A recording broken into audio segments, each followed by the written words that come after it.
នេះជាផលិតផលសម្រាប់ក្តីប្រាថ្នាហើយគឺជាផលិតផលក្នុងក្តីសម័យសម្រាប់ពេលអនាគតរបស់ពុកម៉ែបងប្អូនដែលតែងតែចង់បាននៅផលិតផលមួយនេះហើយវាក៏បានឈានចូលមកដល់ក្នុងទឹកដីចំការរបស់បងប្អូនពុកម៉ែកន្លងរួចមកហើយដែរហើយក៏ធ្លាប់បានទទួលនៅលទ្ធផលល្អសម្រាប់ដូចអ្វីដែលយើងគិតទុកជាមុនហើយវាគឺជាផលិតផលមួយដែលមានស្ទាប់ការពារ2ជាន់គឺនៅក្នុងកោសិកា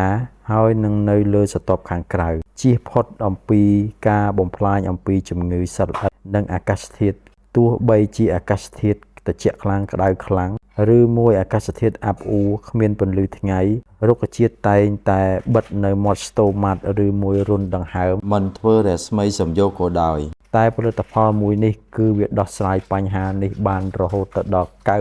95% ការជម្រាបចូលរបស់សារធាតុ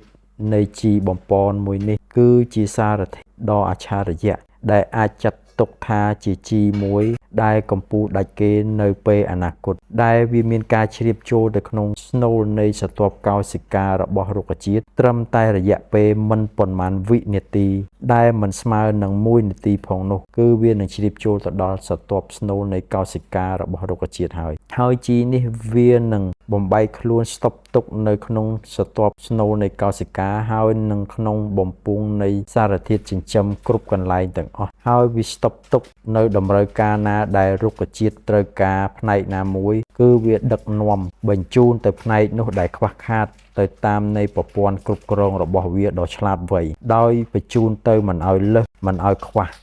ទោះជាតម្រូវការរបស់រុក្ខជាតិមិនមានក៏ដោយគោវានៅស្តុបទុកនៅក្នុងខ្លួនរបស់រុក្ខជាតិមិនបាត់បង់ទៅណាឡើយបើសិនជាមានអាកាសធាតុប្រែប្រួលមានកម្ដៅមានសត្វល្អិតមានជំងឺចូលមកបំផ្លាញគឺប្រព័ន្ធបញ្ជារបស់វានឹងដឹកនាំសារធាតុទាំងអស់នេះទៅរារាំងប្រឆាំងនៅបញ្ហាទាំងនោះដើម្បីដោះស្រាយជាបន្ទាន់មិនឲ្យមានការយាយីឬបំផ្លាញទៅដល់ដំណាំចន្ទីបានឡើយគឺវាមានតម្រូវការទៅតាមប្រព័ន្ធបញ្ជាដ៏ជាក់លាក់របស់វា24ម៉ោងលើ24ម៉ោងសម្រាប់ដោះស្រាយនៅលើបញ្ហាដោយធម្មជាតិរបស់វាដែលគ្រប់គ្រងទៅដោយប្រព័ន្ធបញ្ជានៅលើសារធាតុថ្នាំមួយនេះហើយថ្នាំមួយនេះដែលផ្សំឡើងដោយខ្ញុំឆ្លងកាត់នឹងការតាមដានយល់ច្បាស់អំពីដំណាំចន្ទីមួយនេះពីមួយដំណាក់កាលទៅមួយដំណាក់កាលរាប់ឆ្នាំកន្លងមកហើយថាវាត្រូវការអ្វីជាចម្បងនៅក្នុងដំណាក់កាលមួយនីមួយនេះទើបខ្ញុំបានសម្រេចចេញជាផលិតផលមួយនេះដែលកើតចេញអំពីស្នាដៃរបស់ខ្ញុំបាទដែលយល់ដឹងអំពីដំណាំនេះយ៉ាងជ្រាលជ្រៅ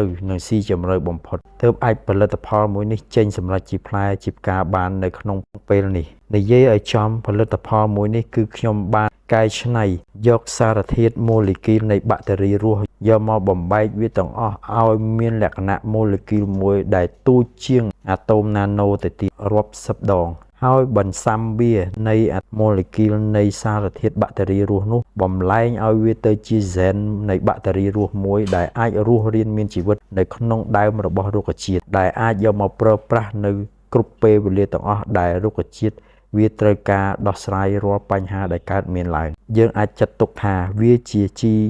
ឬជាផលិតផលមួយដែលសម្រេចនៃក្តីប្រាថ្នាក្នុងក្តីស្រមៃរបស់ពុកម៉ែបងប្អូនដែលតែងតែគិតរំពឹងថានៅថ្ងៃអនាគតតើមានជីប្រភេទណាដែលអាចដោះស្រាយបញ្ហាមួយនេះបានឥឡូវគឺបានមកដល់ហើយសូមពុកម៉ែបងប្អូនជួយគាំទ្រទាំងអស់គ្នាដែលជាស្នាដៃរបស់ខ្ញុំបាទធម្មជាតិបៃតងសូមអរគុណ